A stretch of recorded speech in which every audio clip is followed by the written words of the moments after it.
social reform and social change during the Reign of Terror, because it's not enough that we are drastically changing society, structure of government, changing the military. We also want social change and cultural change in the day-to-day life. So they really want to take the holidays you celebrate, your faith, even the way you tell time, and turn that into a reflection of the revolution. And you can see that with the bread of equality. So there's no more white bread. White bread, they believed, was wasteful, that it took a lot of flour and materials in order to create, and that white bread even was a symbol of the aristocracy, that it was more expensive, that it was wasteful. So they outlawed white bread, and then you could only get brown. They're trying to manage what food you eat for a political message and for equity. They really do want, they're kind of, when I think of this, I do kind of think of them as control freaks, like want to control everything you do, say, consume, everything about you. They also go through a radical process of de-Christianization. So many of these people, they are very into the scientific revolution, this philosophes, Voltaire, Locke, Montesquieu, and they start to refer to Christianity as an illusion, as a trick, something that the old regime put on the masses in order to keep people in the dark, and that they had to throw off Christianity, embrace enlightenment and rationalism, and many people become violently anti-Christian. They become almost militant. They go into churches, they storm the altar, they get drunk off the communion wine. They're eating the bread of Christ and spitting it out to mock it. It's very violent. It doesn't take place all over, largely in the urban centers like Paris or Lyon. Has anyone ever seen Notre Dame or ever been to Notre Dame? Yeah, they actually turned that briefly into a temple of liberty and a temple of rationalism. This idea that we're going to get rid of the superstitions, and this is now a temple to Republican principles. They force a lot of the priests to marry. They're like, you know what you should do? You should just be a regular person. I know you said that you would never marry, that you would never father children, but go have a family, be a citizen. And a lot of priests, about 20% of priests in the French nation, actually leave the priesthood and go be regular citizens. A lot of nuns leave as well. And they also are starting to change the holiday. Christmas, right? We have Christmas, Easter, all of those religious holidays, that we want to get rid of those holidays, but we want to make our own, or maybe take their traditions and repurpose them. Robespierre, the Committee of Public Safety, they start putting on things like this, the Festival of the Supreme Being, in which they were honoring the God, but not in a Christian sense, but the universe, that there's some sort of higher power or natural law that structures the universe, or some form of divine consciousness. They don't have faith in miracles. They don't believe that Christ was the Son of God, or he died for the redemption of mankind. They believe in scientific observation, the mysteries of the universe being holy, kind of being one with the earth and existence. And what they do is they make kind of parades and festivals where you honor virtue, or you honor loyalty, or sacrifice, or patriotism.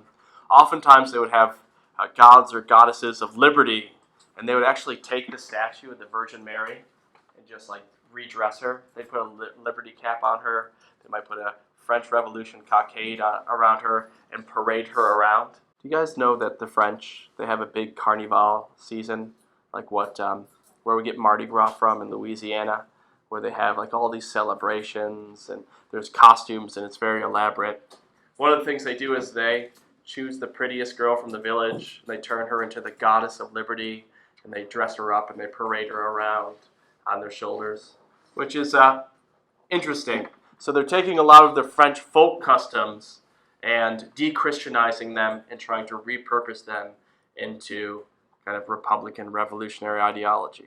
A lot of Catholic countries, even to this day, worship saints. So saints have a big influence in Catholic culture. Maybe you pray to Saint Bridget if you are about to go through childbirth or having a rough pregnancy, or you pray to a patron saint to help you with a particular problem. And what they end up doing is saying, those saints, those people that miracles or divine things happen to them, we're getting rid of them. And we are going to have new saints, like this gentleman here, Jean-Paul Marat. He was a rabble-rouser, right? He was kind of the most radical penman of the revolution. And actually, towards the end of the Reign of Terror, he actually started publishing lists with people's names on them, of people that were enemies of the revolution. And he ended up getting a lot of people killed on the guillotine, especially the Girondins. And then there was a woman named Charlotte Cordier, and she was in love with a Girondin man who was executed because of his list.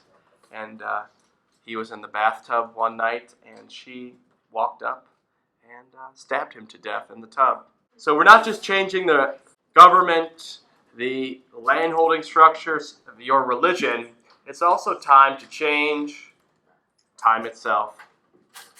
We want a new Republican calendar and clock. That old Christian clock where you have saints' days and it's a legacy of the church, we're getting rid of. So they have decimal time. There are 100 seconds in a minute, 100 minutes in an hour, and 10 hours in a day. And there are 10 days per week. Year 1 is 1792, the year they became a republic. So you could have before liberty or kind of in the year of the republic or after liberty. And this was the dominant calendar from 1793 all the way to 1805. And they actually create 10 months, and these 10 months are actually named after and are supposed to honor the natural phenomenon that happened in that month.